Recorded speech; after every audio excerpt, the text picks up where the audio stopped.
peu de ce qui importe la liturgie? Ce qui importe la liturgie, c'est par rapport à l'aspect spirituel.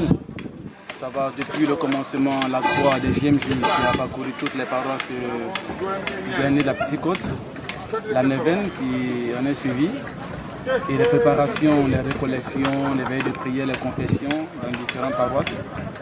Et ce soir, avec la veillée qui aura lieu entre les jeunes et notre Père, l'archevêque Monseigneur Benjamin Ndiaye, dès 21h, suivi d'une adoration qui va nous emmener jusqu'à 1h du matin. Et le lendemain, à 8h dimanche, nous accueillerons dès 8h les différents groupes de doyennés. Et à 9h30, ça sera la découverte du logo. 10h, la messe solennelle présidée par Monseigneur Benjamin Ndiaye. Et nous allons vivre une communion fraternelle à la fois avec tous les jeunes autour de notre Père l'archevêque. D'accord, merci. Bonjour, merci de vous présenter. L'abbé Charles Lopi, en service à la Passy Paroisse Saint-André. Et c'est Mbodiène qui accueille la 33e édition.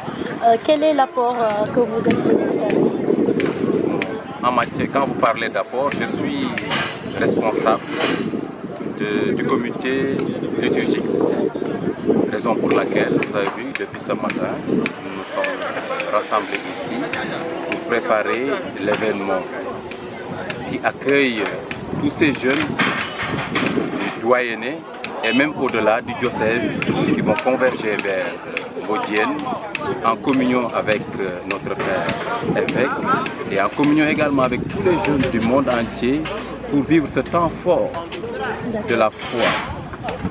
Par rapport à la liturgie, peut-on savoir ceux qui vont intervenir pour les lectures, les chants, la chorale, c'est quelles paroisses qui vont avec bien sûr celle de Mbodiène pour la chorale, les lectures? Effectivement, puisque l'organisation concerne tout le doyenné, Oui. pour les lectures, nous avons choisi différentes paroisses, à commencer par Mbodiène pour la première lecture en Serer, Popenguine qui prend la deuxième lecture en Wolof. L'évangile sera lu par un diacre en service dans la paroisse Sainte-Bernadette Nguénienne en Wolof et reprise en français par un autre diacre de la communauté des frères de Saint-Jean à Popenguine, frère Jean-Louis Marie. Pour ce qui reste, la liturgie, la chorale, c'est exclusivement Mbodiène qui va chanter la messe. Il y a combien de chorales déjà à Mbodiène? Nous avons convoqué 4 chorales, mais les 4 chorales vont intervenir dès ce soir pour la veillée.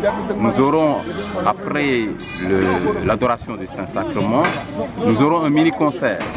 La chorale Saint-André de Mbou, la chorale de Ndianda, la chorale de Joal et une dernière chorale de Fadjout. Ce sont ces 4 chorales qui vont intervenir. Mais bien avant, pour accueillir les coordinations, au début de la veillée, nous avons sollicité la coordination des mouvements du renouveau charismatique du doyenné. C'est le renouveau charismatique qui va assurer et l'accueil et l'animation de l'adoration du Saint-Sacrement. Donc le reste, c'est des artistes locaux pour l'après-midi du dimanche. Là, il y aura aussi d'autres artistes à renommée nationale et même internationale. Nous aurons Fulgence Kakou, nous aurons non pas Urbain, Urbain National ne sera pas là, nous aurons le groupe Saltiki et nous aurons ici Hubert et Simon qui sont des artistes de Mbodiène. Et en ouverture, nous aurons une prestation de majorette de Mbodiène également, mais avec une collaboration étroite d'une fille de Joal qui est experte en la matière, qui a préparé ces jeunes filles qui vont prester demain en début d'après-midi.